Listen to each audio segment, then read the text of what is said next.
আসসালামু আলাইকুম। কয়েকদিন ঠান্ডা লেগে গলাটা বসে আছে, এই জন্য কণ্ঠটা অন্যরকম শোনা যেতে পারে। আমি আজকে আলোচনা করতে চাই আমাদের সবচেয়ে কাঙ্ক্ষিত জুলাই গণ অভ্যুত্থান, যারা নিয়ে আমরা স্বপ্ন দেখেছিলাম নতুন এক বাংলাদেশের। আমাদের সবার মধ্যেই যে কোয়েশ্চেনটা এখন জাগ্রত হয় যে জুলাই এই অভ্যুত্থানটা কেন ফেল করলো, কেন আমরা আমাদের স্বপ্নের বাংলাদেশে এখনো যাইতে পারি নাই, এবং কেন আমাদের মধ্যে বাধা তৈরি হলো। আমি আমার মতন করে একটা মতামত জানাতে চাই। আগে বলে রাখি, আমি কোনো দলের সাপোর্টার না, কোনো দলের প্রতি আমার কোনো নির্দিষ্ট কোনো ভালো লাগা বা খারাপ লাগা নেই। আমি আমার মতন করেই একটা মতামত জানাতে চাই। যদি আপনার অন্য কোনো মতামত থাকে সেটাও কমেন্টে জানাতে পারেন। আমাদের 5ই আগস্টের পরে প্রত্যেকটা প্রোফাইল থেকে একটা পোস্ট দেওয়া হয়েছিল, আপনারা একটু তালাশ করলে পাবেন। পোস্টগুলো ছিল এরকম: বন্ধুর সাথে রাজনীতি নাই, অর্থাৎ বন্ধু ব্যাপারে কেউ বন্ধুর গায়ে হাত দিবেন না, বন্ধু বন্ধুর জায়গায়, রাজনীতি রাজনীতির জায়গায়। সুতরাং যদি কেউ আওয়ামী লীগের দোষর হয়েও থাকে, সে বন্ধু যেহেতু আমার, আমি তাকে সাপোর্ট করব। এই বক্তব্যটা, অর্থাৎ এই পোস্টটা খুব বেশি করা হয়েছে এবং আমার মনে পড়ে যে খুব বেশি।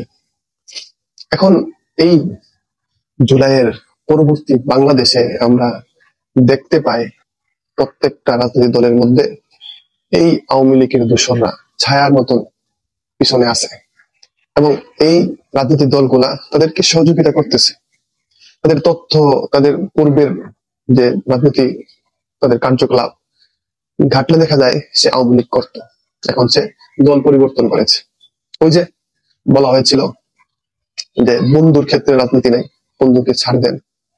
যার ফলে কি হয়েছে, আজকে আমরা দেখতে পাই প্রত্যেকটা প্রশাসন, পুলিশ, আর্মি, র্যাব, বিডিআর, প্রত্যেকটা জায়গায় এই খুনি হাসিনার দোসররা নিজ নিজ জায়গায় বহাল রয়েছে। তাদের কোনো ধরনের শাস্তির আওতায় নেওয়া হয় নাই। যে যে ব্যক্তিগুলো একটু হাইলাইট ছিল, যাদের ব্যাপারে সমালোচনা বেশি ছিল, তারা হয়তো কেউ কেউ শাস্তির মুখে পড়েছে। বাকি বেশিরভাগ অংশ নিজ জায়গায় বহাল আছে। অর্থাৎ তার কেউ না কেউ একজন বন্ধু ছিল যে তাকে সেভ করেছে। পুলিশের মধ্যে কেউ না কেউ তার কলিগ বন্ধু ছিল যে তাকে সেভ করেছে। আর্মির মধ্যে কেউ না কেউ তার বন্ধু ছিল তাকে সেভ করেছে। রাজনীতির মধ্যে তার কেউ না কেউ বন্ধু ছিল যে তাকে সেভ করেছে।